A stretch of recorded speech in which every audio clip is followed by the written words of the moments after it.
হালুয়াঘাটে সম্প্রতি সময়ে বেড়ে গেছে চুরির ঘটনা।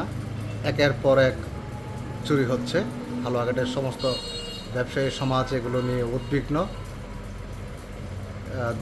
দীর্ঘদিন ধরেই কিন্তু এই চুরিগুলো ঘটছে হালুয়াঘাটে। বিদ্যুতের তার চুরির থেকে আরম্ভ করে বাসা বাড়িতে চুরি হচ্ছে অহরহ, এবং বেশ কিছু দোকানপাটেও ভয়াবহ চুরির ঘটনাও ঘটছে প্রতিনিয়ত।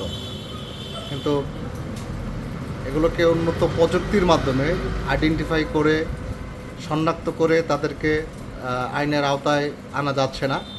সেজন্য আমরা প্রশাসনের সুদৃষ্টি কামনা করি এবং জরুরি ভিত্তিতে হালুয়াঘাটে সমস্ত হালুয়াঘাটবাসী এবং যারা ব্যবসায়ী আছে তাদের নির্বিঘ্নে তাদের ব্যবসা পরিচালনা করার জন্য এবং তাদের উদ্বিগ্ন সময় যেন কাটাতে না হয় এই চুরির ঘটনাগুলোর বিষয়ে, সেজন্য সকলের সহযোগিতা এবং তাদের নজর রাখা দরকার।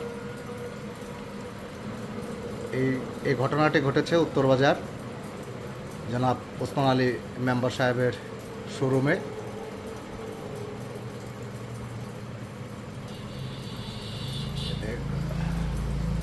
আমরা আপনাদের কাছে অনুরোধ জানাবো যে ঘটনায় যাকে দেখতে পাচ্ছেন, যার ছবিটি আপনারা দেখতে পাচ্ছেন, তাকে শনাক্ত করে আমাদেরকে জানাবেন এবং পোস্টটি ছড়িয়ে দিতে এবং চোরকে শনাক্ত করার জন্য আপনারা সর্বাত্মক সহযোগিতা করবেন।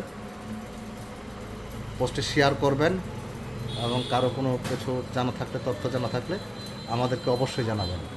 পাশাপাশি আমরা হালুয়াঘাট উপজেলা প্রশাসন, পুলিশ প্রশাসনের যারা ঊর্ধ্বতন কর্তৃপক্ষ আছেন তাদের কাছে বিনীত অনুরোধ জানাবো যে হালুয়াঘাটে এই ধরনের চুরির উপদ্রব ছিল না, কিন্তু সম্প্রতি সময়ে বেশ কিছুদিন ধরে অহরহ ঘটছে এই ঘটনাগুলো।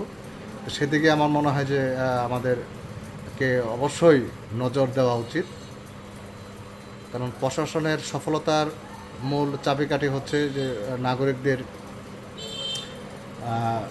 সমস্ত কর্মকাণ্ডে সহযোগিতা করা এবং তারা যেন নির্বিঘ্নে রাত কাটাতে পারে সেই ব্যবস্থা করা। আমরা সেটাই অনুরোধ জানাই। ছবিতে দেখতে পাচ্ছেন যে কি ভয়াবহ চুরির যে দৃশ্য। আশা করি আপনারা যারাই আছেন এই বিষয়টিকে আমলে নেবেন এবং সহযোগিতা করবেন, সেই প্রত্যাশা রাখছি। ধন্যবাদ।